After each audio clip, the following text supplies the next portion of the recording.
We're back with another episode of One More Down, and we'll have the opportunity to talk with Dr. John Carter, who is a fellow Ursuline alumni from a couple years prior to me, but nonetheless, the long lineage and tradition of the green and gold. So we're here to talk with you, and just before we were talking, you shared some gems already. So we're looking forward to hearing some more. All right. Maybe if you just want to kind of start a little bit about your origin story, where you grew up, and how you came up in Youngstown, and kind of how your path led to Ursuline. Okay. First of all, I want to tell you guys and tell everybody it's a privilege to be here with you on this holiday, Martin Luther King Day. And my hat is off to both of you guys for keeping this thing on and starting this podcast, man. You guys, your hat is off because you guys are the next generation. So I know we're going to be in good hands because we got two good guys here who's going to stir up the pot and keep things going. My origin, born and raised Youngstown, born in 1966. Actually, people don't know this part. I was born on the north side. We lived on Crandall Avenue for probably till I was about 2. One of 3 brothers, Ray Jr., who's 2 years older than me, and Dwayne Carter, who is 7 years younger than me. A lot of people didn't know about Dwayne because we were older. Those who knew us knew we had a younger brother, but didn't know the age difference. My first coach was my dad, Ray Carter Sr. He was a lifer in Youngstown. Went to North High School from 55 to 59. Then actually, I don't know if it was 55 to 59, but he ended up playing at YSU, coming out of YSU in 59. So that should tell his age. He's deceased now. He was an All-American in college at Youngstown State. He was in the same backfield as Ron Stoops. They were at Youngstown State together, and a guy by the name of Dave Kimmel. They were all at Youngstown. They played for Dwight Dyke Beatty at Youngstown State, who was the originator of the penalty flag. A lot of people don't know that. That came out of Youngstown. My dad looked up to Coach Beatty so much that he named my brother after Coach Beatty. My brother's middle name is Dwight. His name's Dwayne Dwight Carter. And my dad got so much Coach Beatty. Coach Beatty's real name was Dwight Beatty. So he named my brother Coach Beatty at Youngstown State. My mom, glue of the family. My mom worked elections in Youngstown for 40-something years, probably, polling and voting days at Mary Haddle. She did that for 40-something years. She was a cosmetologist in Youngstown, but most of all, she was a stay-home mom, and her job was us, taking care of her 3 boys. And my dad's claim to fame was McGuffey Center on the Sharon Line, Jacobs Road, Youngstown, Ohio. He was the executive director there for a long, long time. My first introduction to football was my older brother, Ray, had to be about 7 or 6. And I rode with my dad to pick him up for football practice for McGuffey Midgets. And I kept begging my dad to play. I said, Dad, I want to play football. I want to play football. I said, no, you're too young. I want to play football. And he said, man, I acted so bad and was begging him so much, he was getting embarrassed. And he just said, go on out there. I was probably 4.5 years old at the time, but I just wanted to play football. And that was my introduction to football as a youngster. Moved to Baltimore, Maryland about for a year and a half because my dad opened up some Arby's on the East Coast when Arby's restaurant was famous and popular. He did that for about a year and a half or 2. Then he came back to McGuffey Center, and we moved from Crandall Avenue to 47 Elliott Lane, Lincoln Knolls, on the Upper East Side of Youngstown, Ohio. And that's where we were raised from that point. Man, now you talk about your father, Ray Carter Sr. and his prowess at YSU. He's in the Hall of Fame there for football and track. One of the great backs of the 50s out of North High School. I looked up some information on him and what he was able to accomplish. And he was one of those leading scorers in the city and in the area during his time. Also a great track man in high school and college, sub 10-second 100-yard dash. So, having a father with that type of athletic background and prowess, what was he like in terms of ushering yourself and your brothers into the game of football and just how to behave as an athlete in general? Well, if you look at my dad's bio, like you did, and I'd encourage anybody else to look it up for Youngstown State. I think the first line reads that Ray Carter was one of the fastest men in the state of Ohio at the time, and he put into us that work ethic. We're at home in the wintertime. It's cold. It's 2 feet of snow on the ground. He says, "Why don't you get out and run a couple miles?" That's what he bought us all the weights. He bought us, the basketballs, the football. We played more than one sport. We played football, baseball, and basketball, and did track, actually. All of my brothers, because he wanted us to be well-rounded and not only just do football. But I think the socialization process was what he wanted us to do more than anything else. He wanted us to get out there and mix and mingle with kids of our age and our peer, to learn from them and have an outlet other than just being in the house. In our day, staying in the house was punishment. I mean, if you couldn't go outside, man, that was the worst thing in the world, man. Now you tell the kid, stay inside, and say, okay, go in the room, play the Xbox. But for us not to be able to go outside with our friends and socialize with them was the biggest thing. My dad, he preached academics. He had a master's degree from Youngstown State and taught at Youngstown for some years, and actually was a PhD candidate at the University of Pittsburgh, but he never finished it. But he had a master's degree and a bachelor's from Youngstown State. My mom never went to college. My mom was one of the first Black African-American females to graduate from Chauvin Career Center at the time. She got her degree in cosmetology.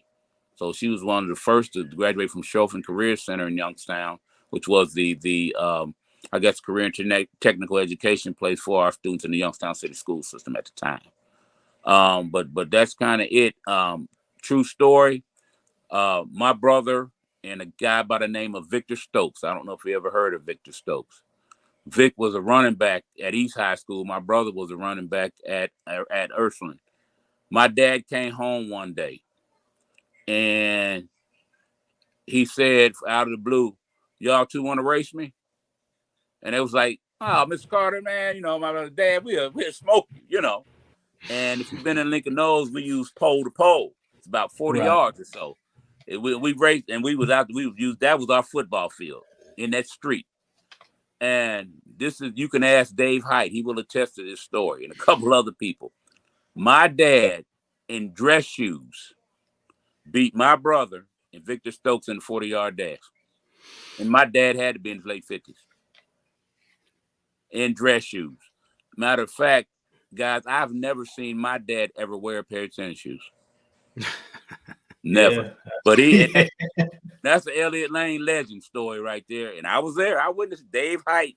Y'all know Dave. You can ask Dave about it. He'll tell you, yep. He'll say, I was there. So that shows you what kind of dad I had, man. And he believed in family. He believed in taking care of his family. We were, and I did not know it. Growing up, we were poor, actually, growing up. But I did not know it because everybody else in the neighborhood was in the same situation. Yeah. Oh, I mean, everybody else, they either had folks work at the mill, mom working at a fast food restaurant or something. We were basically poor, but none of us knew it because we always ate. We always had food, whether or not it was my uncle's hand-me-down suits, we had clothes. So and as I got old and looked back, I said, man, we didn't have nothing growing up hard, but we had the main thing. We had two good parents that loved us. That's you're 100% right. And that's so much of what's missing right now is is that interaction and that commitment to family and each other. Where were you going to school at that time, growing up? Were you in Youngstown City? Were you in the Catholic schools? What? I went to Mary Haddle, Okay. Youngstown City Schools. Is walking distance. We all walked to school like everybody did back in the day, unless you were bused or whatever. We walked to Mary Haddle every day, and my mom had a parent-teacher conference. She went down to Mary Haddle and was met at the door by the principal. And the principal said, "Oh, Miss Carter, how are you today? Your son is the best athlete. Your son," she's talking about my older brother. "Your son is fast. Your son can jump. Your son can shoot." Okay, my mom looked down and was like, "Well, what about his grades?" "Oh, he's doing good, but he's just like his dad. He's fast like his dad." My mom came home furious because the first thing the principal and his teachers was saying about how good an athlete he was, but didn't say anything about his grades. From that point on, we went down to they enrolled us in St. John's in Campbell. St. John's in Campbell, Ohio. I was in the 4th grade. Ray was in the 6th.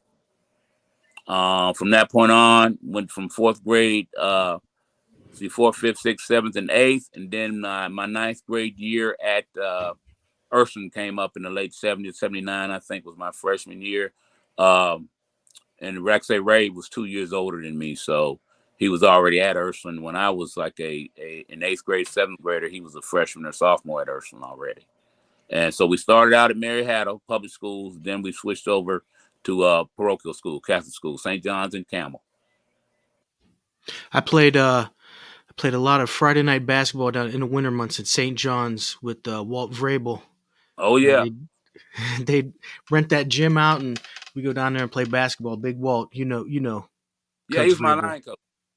Oh yeah, mine too. Yeah, he was Coach Vrabel, and matter of fact, when I got inducted into the Hall of Fame in 2009, Coach Vrabel introduced me. I was reading that. Yeah, I read that. Summoned him and say, "Coach, man," because he was a heck of a coach. He taught me stuff and taught us, you being a fellow Ursuline, on that line, man, that when I got to college, I was a step ahead of everybody else. Mm-hmm. And that came from coaching from Walt Vrabel, part of it. He was so the technique that he had, and he was a phenomenal player, right? And that experience and being able to, tell you some subtle things and hand placement and this and that. Just I loved playing for him, and he was. Were you guys doing the every practice? He'd lay out the four cigar bags, and we'd do bear crawl. He was in love with the bear crawl when I was playing, and it was torturous. Was he doing that back then? Nothing changed.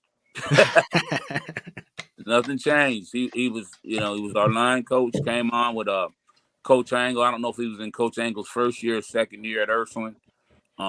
Came on, and he also played. Of course, his claim to fame was he played with Jack Lambert at Kent State. Played with my little league coach Alonzo Sluggy Curry, was a defensive back from East High School. He played at Kent State with Walt Vrabel. You had Nick Saban. Might have been at Kent with them at the same time. I don't know if Nick was coaching there by that time, but he has a tie with Nick Saban also. And Coach Vrabel, good man. As a matter of fact, his son Jared was, when I was a senior at Ursuline, his son Jared was like 2 years old. And I have a team picture of Jared sitting in front of everybody else while we took the team picture. He's in the team picture. So yeah, Coach Vrabel, man, he was a good man, still is. Yep, definitely. So you bringing up your coaching staff at that time, where all three of us are connected here through Mike Popio. He was a young coach on you guys' staff at that time, and he was our D coordinator. He's the guy that's responsible for bringing Dallas into the coaching game. Do you have any thoughts or insights on young Mike Popio back in '83? Coach Popio, he was our line when I was there. I remember when he came. He was our linebackers coach, and a guy by the name of Bart Dockery was our defensive coordinator. Coach Pope was cool. You know, he was young. He was young at the time. You could tell that he sometimes he'd come up with some stuff, and the other coaches were like, "Oh yeah, whatever. Let's move on from that." He was in the game young. 2 years. Jeff Beck. I don't know if you Coach Beck. He won a couple state championships. He was a young person on that staff. Walt Vrabel was there. Eddie Handel was our running backs coach. Who else? Eddie Handel, Vrabel, Beck, Popio. Ron Stoops, believe it or not. The son, Ron, was our coach, was one of my coaches. He coached at Ursuline for about 2 or 3 years. Then he ended up leaving Ursuline, ended up going with YSU. Ron Stoops Jr. He was our coach at Ursuline for a while. That's about all I could think of right now. But Coach Popio, man, he was fiery. Little bitty dude. He had a chip on his shoulder. You could tell all of his life because he was so short, But I can tell you that by my time when I got to Cheney, I got a Mike Popio that had a lot more bite than Bart. He's a legend over there on that side. Yeah, he had a little bit more experience in the game then. So, but he was a youngster when he was with us. So you had mentioned in our pre-conversation something that I found very interesting is you were stating that St. John's didn't have football, and that got you a gateway into being able to go over to Ursuline and get a head start on your peers coming into high school. Can you touch on that for a little bit? Sure. St. John's, we just had a basketball team and not even a track team. They had a parochial league, track meet, but it wasn't much to it. But we did have a pretty good basketball team over there at St. John's. So I couldn't really play Little League because I could never make the weight.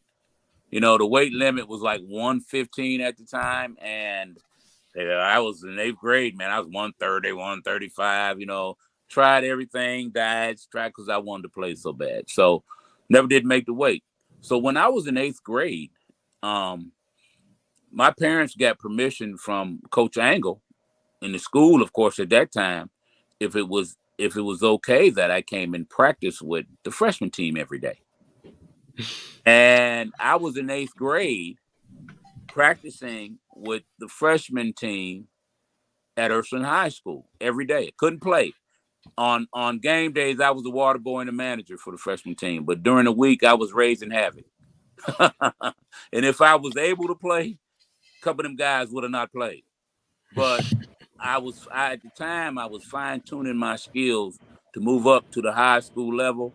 My prowess was that I just loved contact. For some strange reason, I just loved to hit at that time. Man, I'd be in practice as an 8th grader punishing them guys, man. And so the following year, things went on. I was like part of the team. I was a freshman.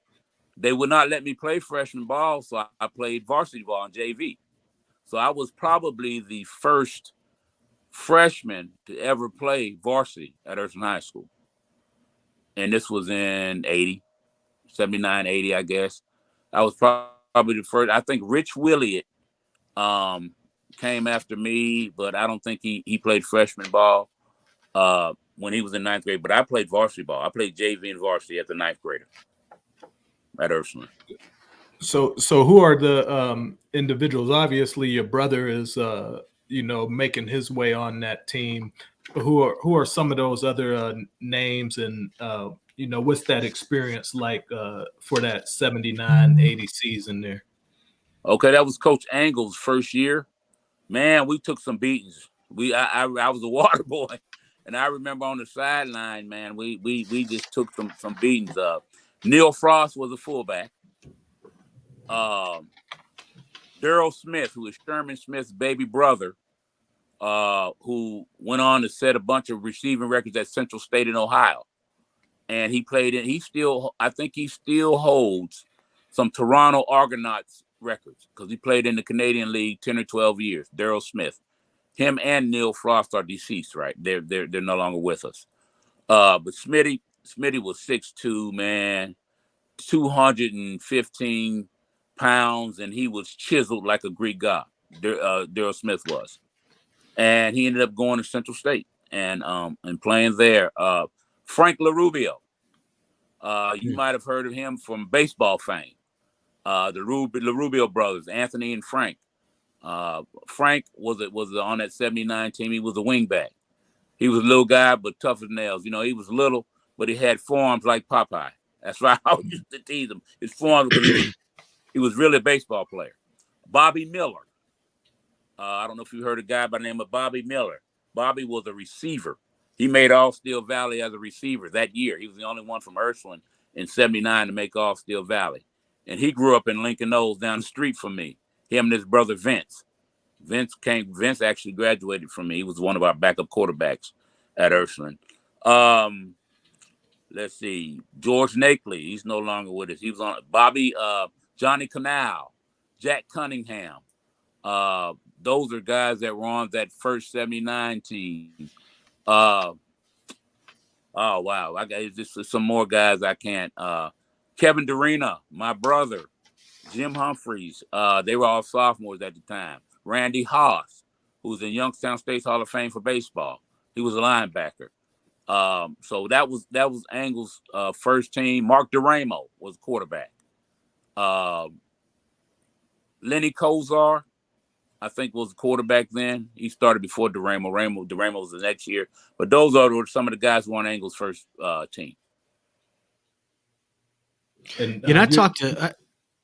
I was talking to sorry, Ron. I was talking to Coach Angle about that before, about how that transition, and he felt like, hey, coming in, and that first year was definitely a struggle. And after that, he started getting a weight program going and moving some things around. But to be there and see it and experience it, maybe as we get a little closer to that 83 season, that had to be quite a interesting thing for you to be part of, to go from such a struggle to, at that point in time, arguably being one of the best teams in Ursuline history. So that has to be a unique perspective there.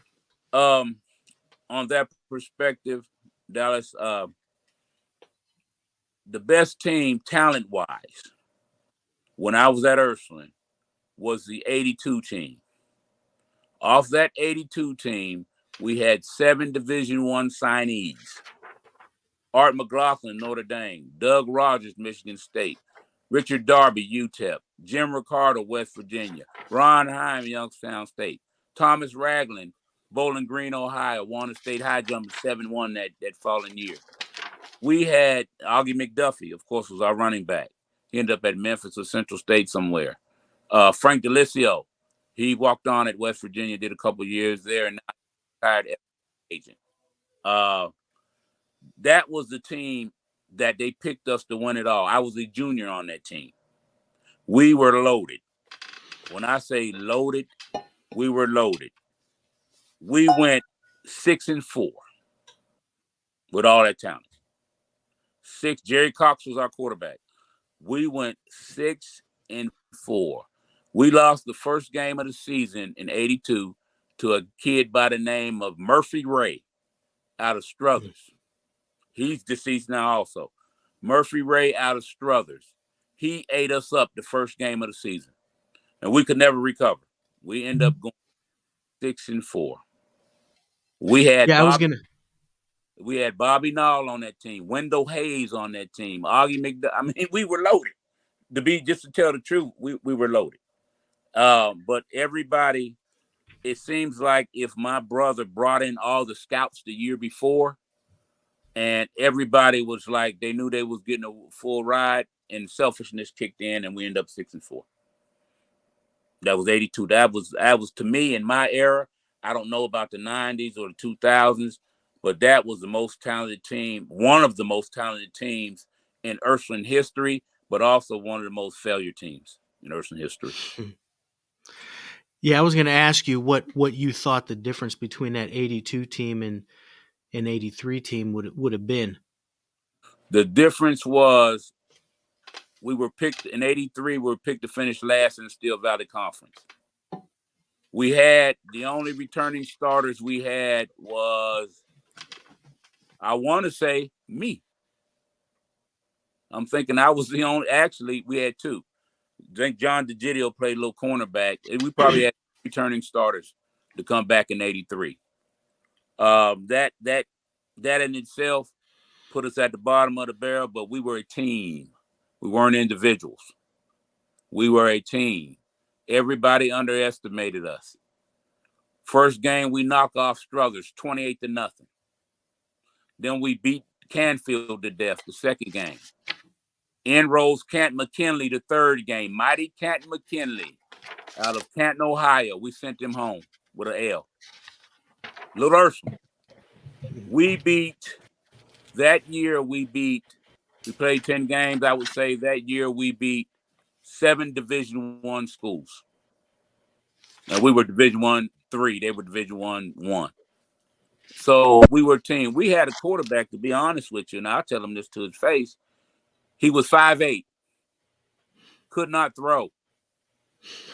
Wasn't fast, but he was a leader. He led us. He smacked you in the head. All right, guys, let's go. And to show you what kind of leader he was, he had a baseball scholarship out of high school. He was a catcher. So, he had to be tough to be a catcher. So that was our quarterback in '83. Too many pre-bandanas in '82. '83, we were no names. Believe it or not, Dallas, you maybe can answer this question. I was a team captain, and a guy by the name of Mike Jenkins was a team captain. The team elected in '83 2 linemen to be their team captains. Does that ever happen before? I don't know if that's ever happened besides us. He wore 74, I wore 75. We were team captains then. Not too often, and not too often do you see linemen getting in the Hall of Fame like you've had, because everybody likes to watch the ball and follow the ball, not the, yeah. Oh yeah. I agree with you. And that was the difference between, we were a team. Coaching, I think Coach Angle could have did a little bit better as far as that '82 team. I don't think that he didn't. It's not that he didn't know how to coach. I don't think he at the time knew how to manage all the egos in the room. That was the difference. That's definitely a a tall order, and I think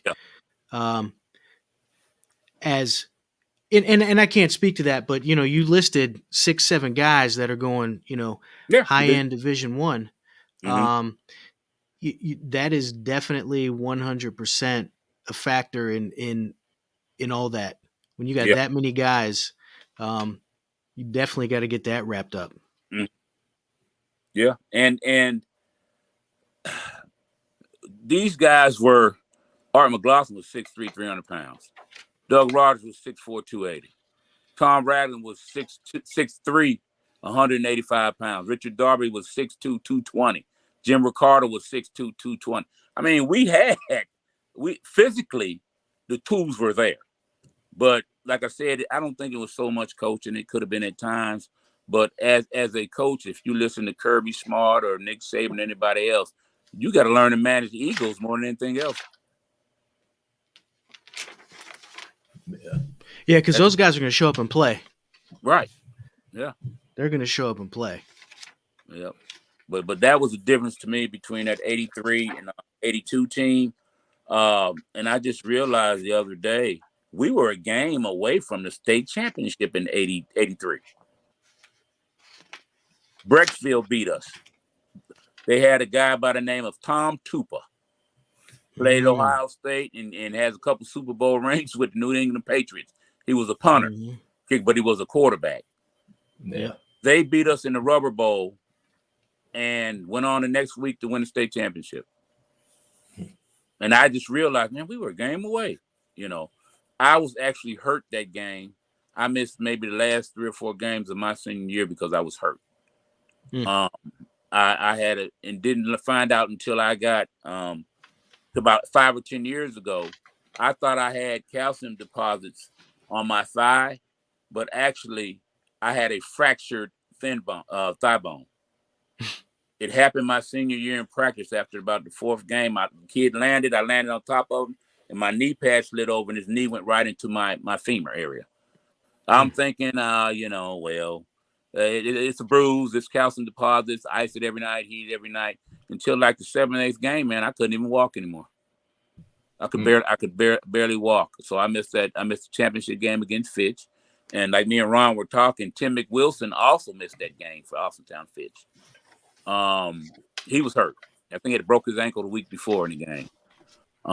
So as the prowess goes, we went into that game 9-1. We had lost to Warren Western Reserve. That's the only game we lost, and our guns were just down. They had the Peterson brothers. They had Mike Peterson. They had Roselle Richardson, a kid by running back, but they were stacked, but they were terrible. They just didn't play well, but they beat us. We go in the Fitch Steel Valley Championship. We go into the game 9-1. Fitch is 10-0. At the time, Fitch has the largest enrollment in the state of Ohio. We beat them in the Steel Valley Championship. We end up 10-1. They end up 10-1. They did not go to the playoffs because we beat them. Mm-hmm. They had a tailback by the name of Todd Powers. They had Mick Wilson. They had a big tight end and defensive guy named Mike Euler, who went to Penn State.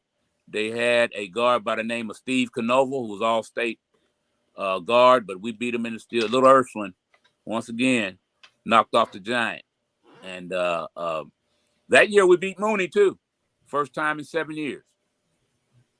As a Cheney alum, I'm always for a Fitch loss, no matter who it comes from. So, I appreciate that you guys were able to take them out before letting them go on and get into the playoffs. They might have won it that year. And I'm good friends with Tim McWilson. Yeah. You say he broke his ankle. I'm gonna tell him that I think he might have been a little scared for that game when I see. Something I wanted to touch on because you carried us into that 83 season, and you brought up Murphy Ray, who from everything that I read about that guy, he was a dynamic quarterback, ended up going out there to Kansas University. But something that we had talked about even prior to that is you were present for that Coach Engel's first game in 79 against South. And obviously 79 South, they're 10-0, another team that does not get a chance to make the playoffs because of the format at that time. You only got the top two in the region being selected. But you were present for Garcia Lane's breakout game as a quarterback. Can you tell us a little bit about that? Man, actually, Murphy Ray signed with Ohio State out of high school. Stayed 1 year at Ohio State, then he went out to Kansas. And there was a guy already at Kansas by the name of Pete Popovich who came out of Fitch in 82. He was out there at Kansas. He ended up being a pretty decent offensive lineman. I was a football manager at Ursuline when the Mighty Warriors came to Rand Stadium to play us in a home game. And it still puzzles me to this day. And I was telling Ron the other day, that 79 South High School football team was the best high school football team I had seen in my era. They had Garcia Lane, who against Ursuline that first game ran 5 touchdowns on us. 5. They beat us like a drum. I don't even remember what the score was. It was just so obvious that we were so out athleticized. It was unbelievable. You had him at quarterback.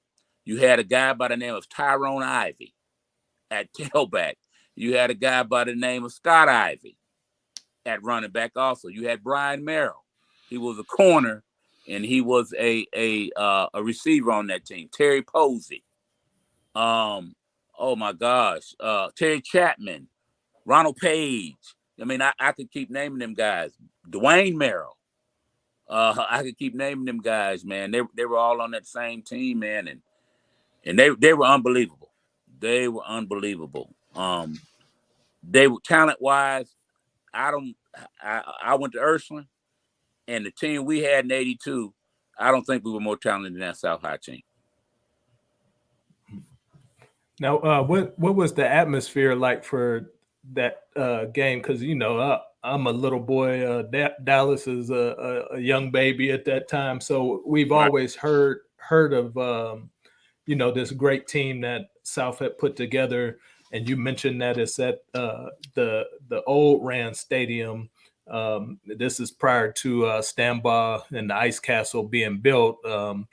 So can you kind of give us some insight into like what the atmosphere and the setup was for games that were played at Rand during that time? I'll tell you this. Games that Rand and South, Ursuline Mooney, sold out more fans than Youngstown State. Thousands. You could barely get a seat for Ursuline Mooney game. Rand and South, no chance of getting a seat. No chance. You stand in room only, stand around the fences, around the track. However they can get them in there, they got them in there. That's how the crowd was. That's how enthusiastic it was. Man, and I can't express to you guys, and I may, but like I said, I'm older than you, what it felt like as a player to run through that Rand High tunnel. Man, it was like running through the horseshoe at Ohio State Stadium. To be able to run, come down those steps from that locker room in Rand Stadium, and just to be able to run onto that field, man, was amazing. It was, and this was in high school. You come out, you go down. Do y'all remember the old Rand Stadium at all? Oh yeah, I played little league games there in my youth, and went and played JV games there. But we didn't during our time. We only used South for regular season varsity games, and that was only my senior year. We played the vast majority of our games at Stambaugh. Oh, okay, cool. But to run out that tunnel at Rand Stadium, man, and you got to look at the people that came before you and ran out that tunnel at Rand High School. A.J. Jones, Dennis Mosley, Terry Taylor. I mean, these are guys, Sherman Smith, Earl Taylor, Rick Beverly. These are guys, the Pelusi brothers, Matt Kavanaugh, Cal Cagney, Bob Tabasino. I mean, Mike Zordich. I can keep naming. But they ran all the one thing that we all have in common, we had the opportunity to run out that tunnel in Rand High Stadium and put it on the field at Rand High School, and South for that matter. But to run through that tunnel, I guarantee you, if you ask any of those guys and ask them how they feel running through that tunnel at the old Rand Stadium, they tell you it was amazing. They would tell you it was amazing. And that's how I felt.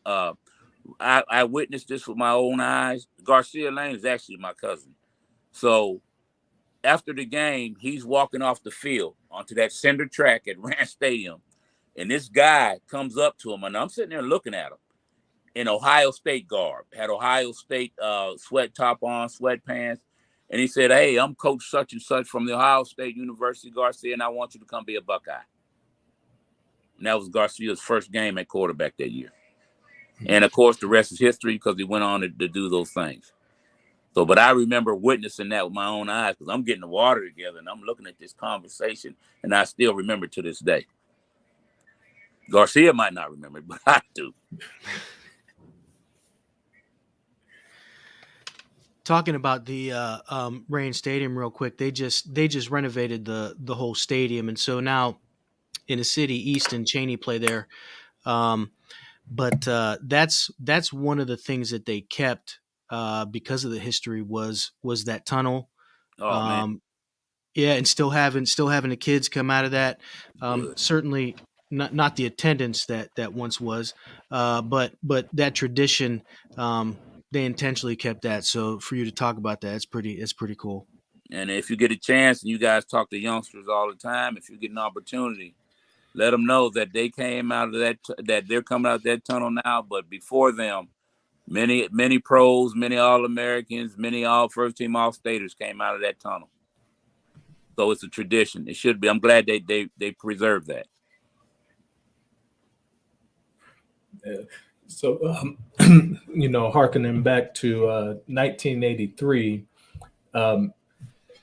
prior to the season beginning, you obviously have an older brother that gets a great opportunity to go on to Notre Dame and experience, high level Division I football. Mm-hmm. As an offensive lineman, defensive lineman, what is your end goal, for your senior year? What are the things that you have listed as things you want to accomplish? Well, in '83, man, like I said, the season was just so great for us, and I had recruiters coming. Took a visit to Michigan, took a visit to University of Central Florida, took a visit to UTEP, took a visit to Western Kentucky, of course, where I eventually went. My goal, you got to realize at the time, Dallas and Ron, you're looking at a 6 foot tall, 225-pound offensive tackle and nose guard. Which in today's standards, I'm a fullback, so or running back or something. Today's standards. And I played offensive tackle and nose guard and D tackle also.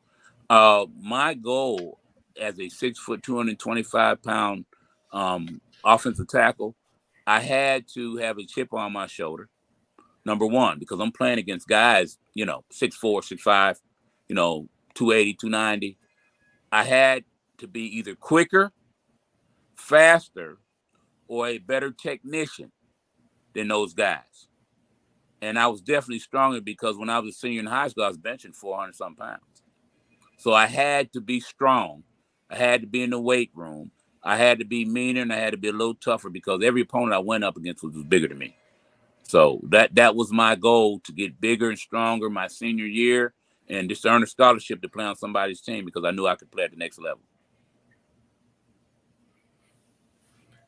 Now, this '83 season, we have a short summary of some of the competition. Now, the Steel Valley is a more expansive league at that time than the era that Dallas played in or I grew up, witnessing. I believe you all had 16, or it's a 17 league at that time. Let's see, Ursuline, Mooney, Warren Western Reserve, Warren Harding, Niles, Howland. That was it. Okay, so Almond Struthers that went to the Mahoning Valley Conference. As you had stated, you guys you open up week one defeating Struthers 28-0. You snapped their 23-game win streak. They were 8-0-2 the year before. So you guys have been lost to them in '82, and then you guys go week two to Canfield, beat them 48-14. Team rushes for 421 yards. Robert Knoll has a great game, 158 yards and 3 touchdowns. And then as you stated, you get the mighty Canton McKinley Bulldogs in week 3. And the paper describes it as a rain-drenched game there at Stambaugh Stadium. And you come out of there with a 14-6 victory. And then go to week 4, you got the Holy War, which I kind of found it interesting because it was early in the season as opposed to the late part of the year that they used to play that when I was in school. But it says that you guys beat them for the first time in 6 years, 14-6. Can you take us back to that game for a little bit? Wow. Actually, that day, closer it got to Friday, the Vindicator was rolling. As a high school kid, especially an athlete, you'd rush to get a newspaper and see what's going to be in the newspaper the day before the game on Friday night. So that Friday, I went and got the paper and looked at it, and it had a big picture of me, Anthony Rubio, and Sterling Hayden. We were all in, and they had an article on us. So, I said, oh, okay, I'm feeling kind of good about this. So, man, we go, and we were the home team that game because we came out that far end of Youngstown Stadium, and we were in light colors. It was a dog fight, man. It was a dog fight, but we came out on top. The play that beat them, and if you ever get a chance to talk to Coach Mark Stoops and Bo Pelini, Stoops was a corner. Bo Pelini was a safety. We did a flea flicker. Pitched the ball to Robert Knolls like he was going to run it, and he rose up and threw it to Sterling Hayden. That was that second touchdown. That was the difference. But Bo Pelini and Mark Stoops get beat on that play. And like the new coach from head coach of Coastal Carolina, Tim Beck, he was a quarterback. And I'm a former DB, so I'm sure, as all DBs, we don't ever remember a play that we've been beaten. Oh yeah, they ain't gonna admit it. Hey, all they gotta do is look at the box scores and read the article the next day where it says Ursuline crushes Mooney or something like that. I don't know. It says something like that. But on our side, Dallas, Pat Narduzzi was our tight end. So you have 4 D1 coaches playing in that one game in '83. Yeah, that's I was just looking at that. The lineage of college coaches right now, currently at a high level from this area is really impressive. Right. We and that game was actually, it was like 8 minutes left in the fourth quarter. Anthony LaRubio was our center, and he went out the game. He got hurt, ankle, knee, or something. So I had to play the whole fourth quarter at center, which was my second position. It wasn't my first. Offensive tackle was my first. So I still have the newspaper article when John DeGidio, I'm snapping the ball, and we're at the 1 foot line, and I'm headed down to try to get as low as that defensive lineman, and the DeGidio's coming over the top with the football, and we scored. Like I say, the game was 14-6, so that was the other touchdown. And that was actually on the front, big picture on the front of the newspaper Vindicator in the sports section. Maybe non-linemen might not understand this, but to go from, in the middle of a game, to go from playing tackle and then moving over to center, right, snapping the ball, which none of that's easy. Taking your step, like how'd you pull that off in such a big game? I'm sure you practiced it, but right, practicing the heat in the game. But I was the second team center, so when we do drills, I'm also practicing at center and guard. I'm doing them. Tackle. I'm doing them both. Yeah. Never knowing that, anytime somebody may go down, I might have to jump in there. And that was actually a game I had to jump in there.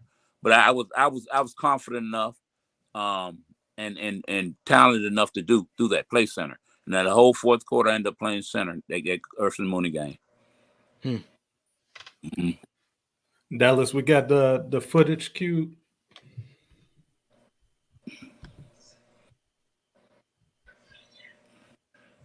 Yeah.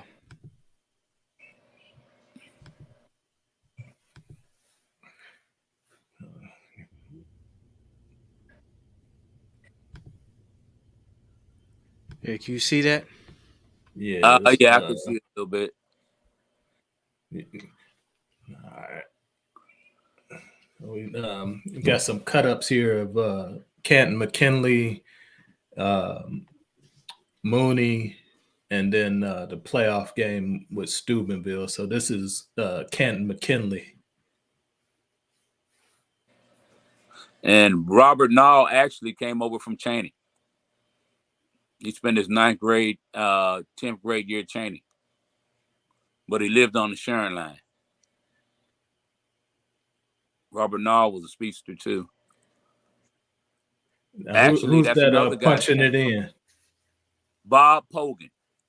I don't know if you ever heard the name of Robert Pogan, but Bob Pogan Jr., he came from Cheney over to Ursuline his junior year. And we had a fullback also named Jim Gaber. Jim was about 185 pounds, 190, benched about almost 400 pounds. He ended up signing with Akron. Now, he had a great game against Steubenville in that playoff game. Yep. So as you can see, our times have changed. We ain't doing nothing but running the ball. We ain't doing nothing but running the ball. Yeah, it looks like you're running But the yeah, same thing we were running back in the 90s. that Belly y'all blast. that y'all Yep. ran probably Yep. hadn't changed. Little, Probably hadn't changed. what's Coach Angle calling on 3rd and 30? Trap. Yeah. Hey, trap or scissors. Yep, to trapper scissor. That's right. Yeah, Now this is that was scissors. Yeah. Mooney right here. Okay.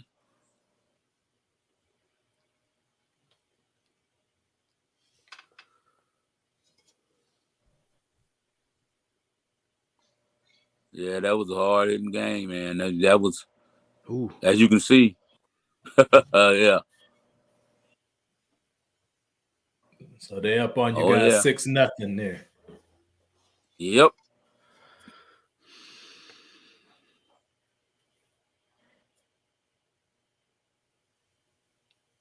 That's the play. That's one of them, I think. Or one of when he gets down. No, that's not the one. Yeah, it had to be the one where I was at center then, possibly.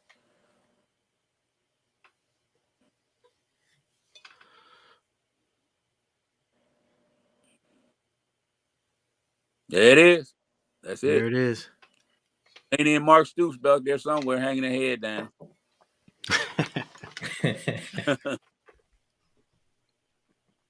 That's it. Yep. First time in 6 years.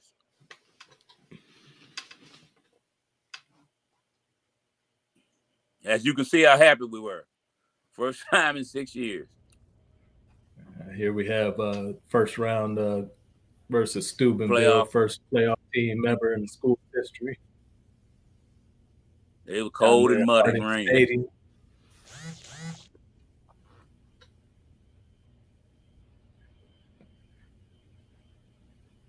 Now, is one of the Yates brothers in this game? For us, you talking about? No, for Steubenville. I can't remember any of those guys' names, Steubenville. And if, like I say, if they were around that time, I'm sure they were. Do you know if Reno was there, or was this when Bourne was down in Steubenville? No, this No, is can't Reno's remember that first either. year.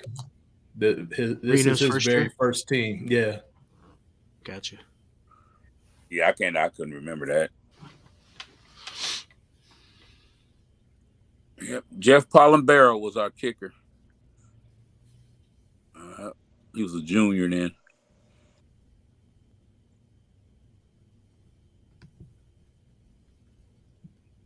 Now this is Carl Penn, with our defensive end.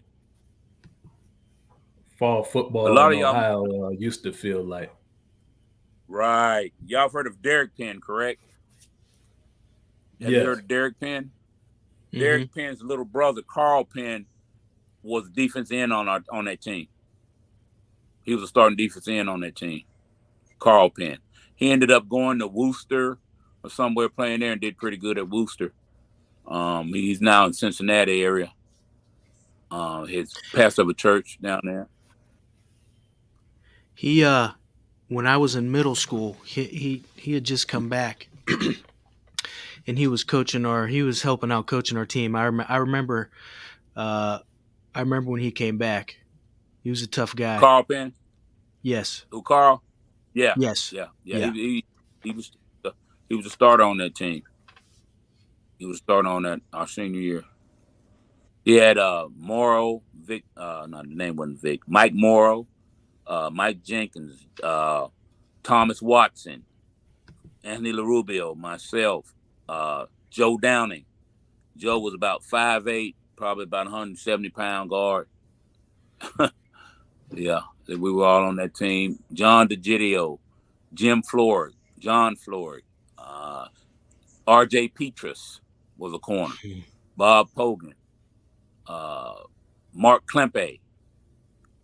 We were all seniors on that team. Carl Penn. Is that the Gidio there? Off of that team, only 3 of us got full rides that year.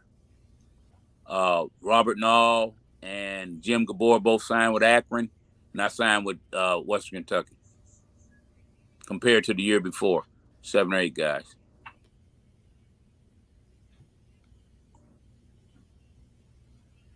Yep.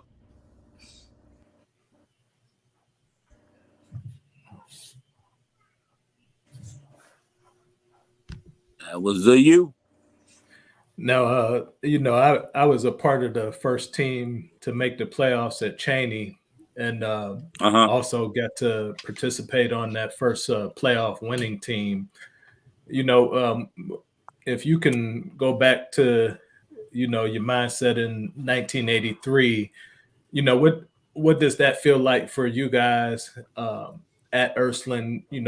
Kind of setting the standard in terms of postseason play at Ursuline. It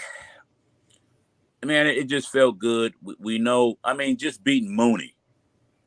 Just beating Mooney was a highlight. And somebody asked me, I said, man, beating Mooney was the highlight of my career, one of them. Because they had been so dominant over us so many years. And I think we ended up beating them for the next 3 or 4 years in a row.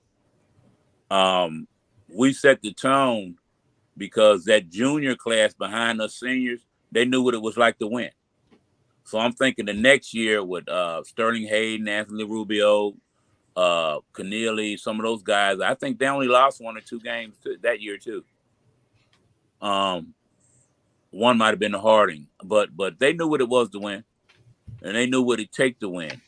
In the South, these guys down here are fortunate to have spring practice where they can put on gear and go practice. In Ohio, I used to tell them, I said, man, no, all we do is lift, eat, and run all winter. That's what we do. Do the mat drills, we lift. And Dallas is familiar about that hill next to the funeral home. Oh, yeah. He knows I know what I'm talking about.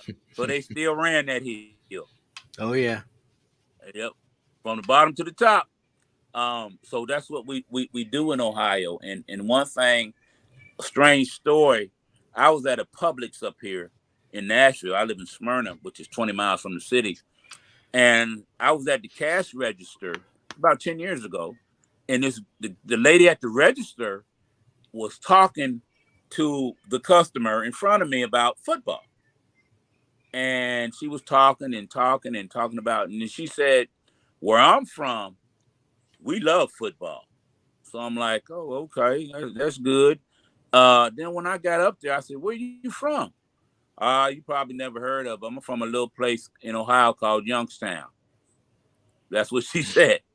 I said, I'm from Youngstown, Ohio, too. And you're right. We love football this time of year. And, and she laughed, I laughed, and we knew some of the same people. She had came out of Wilson in 79. And that's how small the world is, way down in the Nashville area, And even she knew the importance of football in Ohio that time of year. And that was, to me, that was impressive. And that kind of lit a fire under me. I was like, wow, somebody from home. But they still remember those Friday nights in Youngstown, Ohio, where they say you could have broken any house you wanted to just about, because everybody be at the game. But that's what kind of atmosphere it was, man, in those early and mid 80s. Now, as you go on to that next level, you become a Western Kentucky Hilltopper. You're entering fall of 1984, and I believe when we talked, you guys were part of the Ohio Valley Conference that first season. Yes, well, no, we were actually in '83 was their last season in OVC.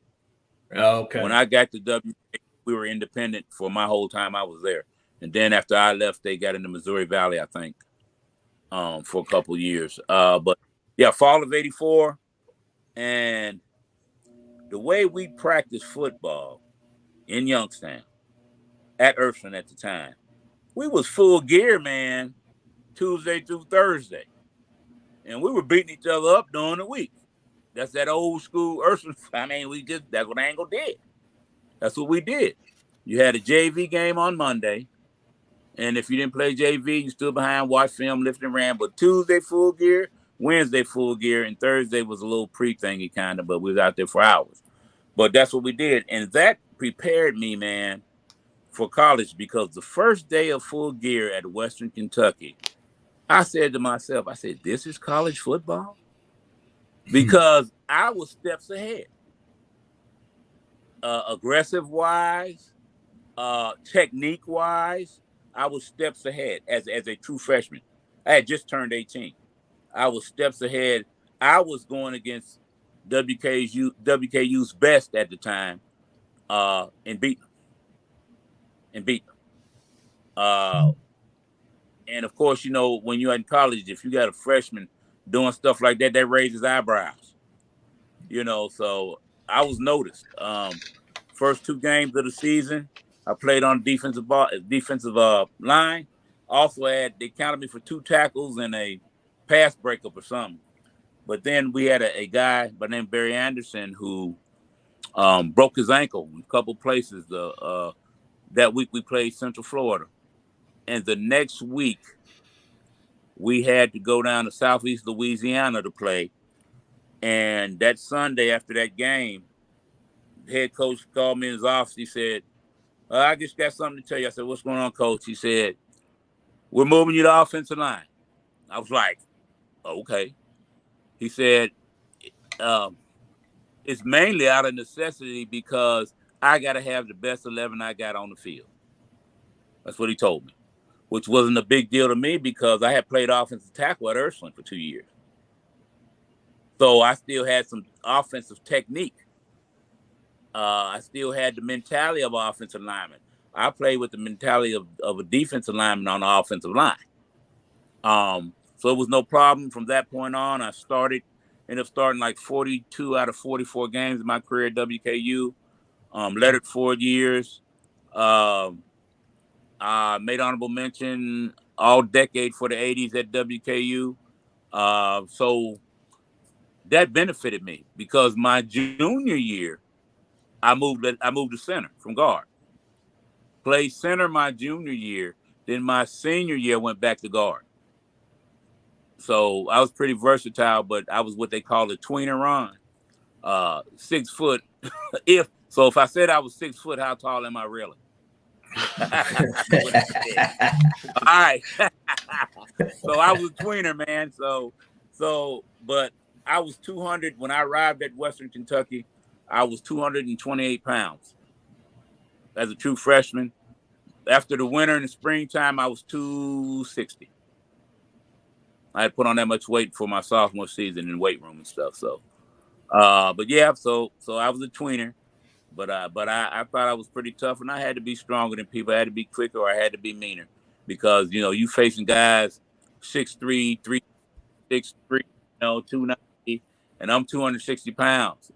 So, but it all worked out the way it was supposed to. I had a good career at Western, but the bottom line is I graduated in 4 years. And that's the key. Like my dad sent us off, he told us one thing before we went to college. He said, use the ball.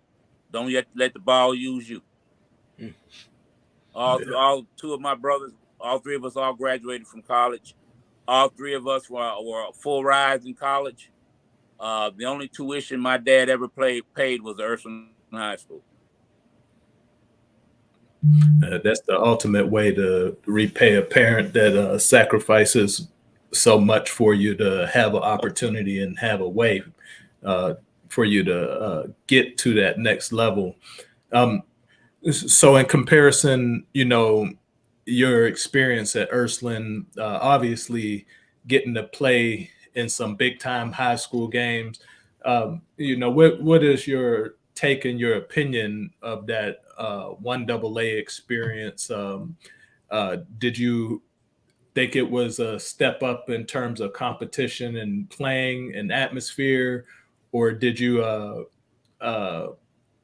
think that you had a better experience on those terms playing at Ursuline?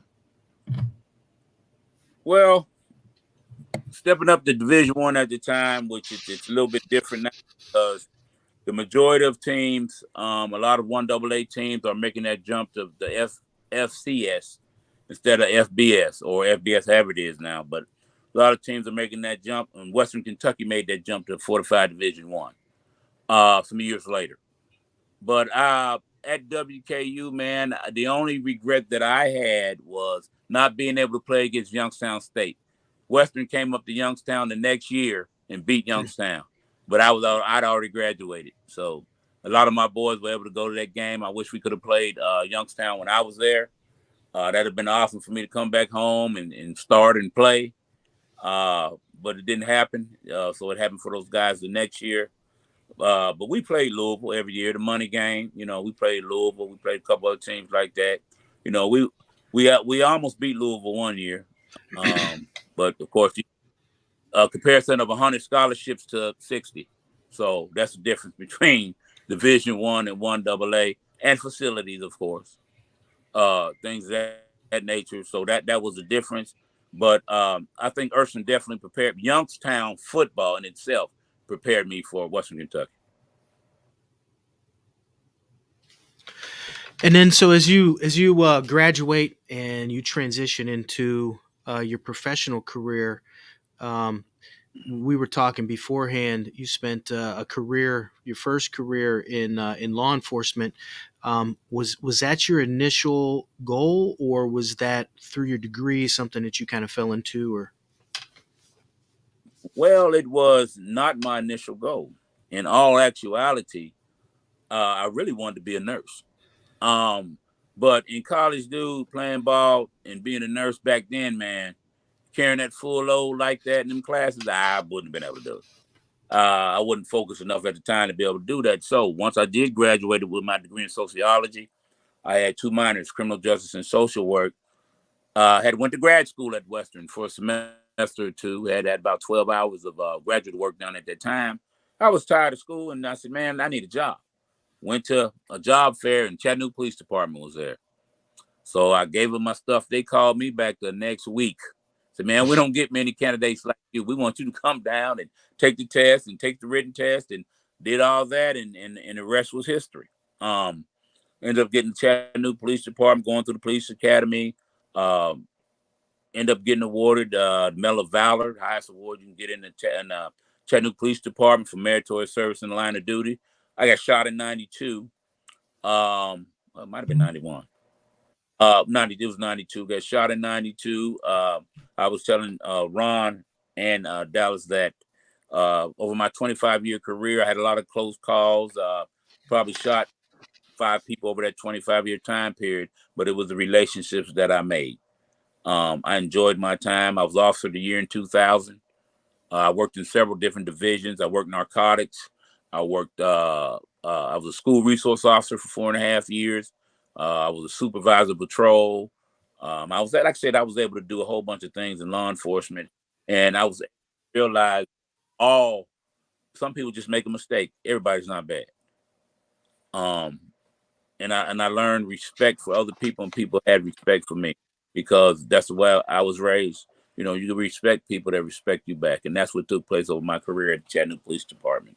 And like I said, I was able to retire in 2014 as a sergeant in Chattanooga Police Department, and was able to have the opportunity to come up to the Nashville area and teach school, and that's what I did. And I'm still doing now at this time. Still teaching school. I'm in my 9th or 10th year teaching school. I teach criminal justice at Cane Ridge High School in Antioch, Tennessee. It's a little suburb of Nashville, Tennessee. So that's where I've been. I teach a lot of ball players. Kid Brandon Miller plays for Alabama basketball. He'll probably be a lottery pick this spring. He'll be one and done at Alabama. Whereas number 24, he was one of my students last year. As a matter of fact, he came back and seen me in the fall. We had a real good, successful football program at Cane Ridge. I got a kid that plays in Marshall. One that just signed with Virginia Tech. A couple at Tennessee State. A couple at Murray State. So that experience in football and coaching in high school also, like I did, helped me carry over to the classroom now. was Was that experience in coaching? Because we were talking before. I don't know that we really touched too much on it. Was you spent a long time coaching? Was that what kind of led you to the education side of it? Yeah, I was one of those Dallas who, as a cop and being a school resource officer, I said to myself, I will never teach. That's what I told them. I'll never teach. These kids too bad. I was a school resource officer for 4.5 years. Man, and then I had the opportunity to teach, man. I just started teaching. But like I talked to Ron the other day, teaching and coaching is the same thing. It is, and I think just sitting here talking to you for about an hour and a half, um, I would imagine that, you know, the relationship is probably your strength, right? You build relationships with those kids, Oh, with people, and a lot of times that connection just deals with a lot of the silly stuff that comes into the classroom. If you have that relationship with kids, that eliminates it. oh yeah. Our bond is you being in education and Ron being in education. My problem is the fact that a lot of teachers can't keep kids in their class. I can't keep them out of my class. So, you know, father figure, grandfather figure, male figure, teaching, coaching, and I do that on a daily basis with the kids. And I try to treat them like I treat my own kids. Um, I try to treat them like I treat my own kids. Scold you when you're wrong, and praise you when you're right. But the thing is, I tell them I'm gonna love you anyway. Mm-hmm. And once the kid knows that you care about them, you got them for a long time. You got an ally for a long time. Once a kid knows that you care about them. How do you? What are your thoughts transitioning from law enforcement, kind of dealing with people after that decision or poor choice has been made, and now you're on the flip side of it, trying to work with some kids before they get to that point? Um, does that factor in anything you deal with, or does that have an impact on you? Yeah, it does. One thing for sure, Dallas, like in education, we can't save them all. It's just we can't. It's not that we don't want to. That's just what statistics say. We can't save them all. But if you are honest with a kid and you tell them the truth and you are consistent with that, you got a loyal person for life. And then in that process, they learn. They learn the lesson because I look beyond my classroom and tell them what it's going to be like 2 and 3 years from now. If they make poor choices, if they make mistakes that they can't recover from. Nothing wrong with making mistakes. Nobody's perfect. We all do that. But I encourage them. Don't make mistakes that you can't recover from. Don't make the mistake that causes you to be dead. Don't make the mistake that causes you 15 years out of your life just because you were there. Hmm. You know, so I tell you, don't make that mistake you can't recover. And then once again, like in coaching, repetitiveness is the key. Over and over. That's like we're gonna run this trap play till we get it right. That's our bread and butter. Over and over and over again. We're gonna listen to life. We're gonna do this life thing. I'm gonna tell you every day so that when you leave my classroom in May, when you graduate, you will have no excuses and you will not be able to leave my classroom and say you didn't know. I can't experience it for you. You will have an experience, but I'm telling you, days will come when you will doubt, when you will question, but you have to remain solid on what you learned in your foundation. Tell them simple stuff. I say, ladies and gentlemen, if you have to think about doing something more than twice, don't do it. If there's something like, man, should I do this? Man, should I? If you got to question yourself more than twice, don't do it because it ain't going to turn out right for you. You know, It's good so these advice. are the things, right? These are the nuggets that I share and have been sharing since I've been coaching and teaching. Um, because Dallas, Ron, somebody's got to take my place. And I want somebody to take my place that I know is one of mine. because if they one of mine, I know I'm in good hands. And I have the opportunity to touch a lot of them that'll be mine. And I know I'm going to be in good hands just because of that fact alone, because I've planted that seed and planted that nugget in their head that will helpfully make them successful, because I explained success is different to different people. So I want them to understand that, man, and go out into this world knowing that you can do anything you want to do. So, you know, those are the things they listen to me, man, every day. You said the same thing. I said, I'm going to keep saying the same thing until you get it in your head. Maybe if I say it 20 times, after the 19th, you might be like, okay. But I guarantee you, when you hit 28 years old, you're going to think back and say, man, Dr. Carter he told us this. So that's what I try to instill. I teach mainly seniors, which is a blessing and a curse, because, you know, they grown when they seniors. Until something happened, they won't call their mama. So, you know, they grown until something happens. So I'm excited about the kids I teach, the seniors, putting them out here in this world. And I told them in August it was going to go fast. Man, it's already January. Month of January is almost over with. So now I'm having those candid conversations with everybody, boy and girl, in my class. What are you going to do? I don't know. I'm going to do this. I said, you guys about 3 good months? You think you better figure it out?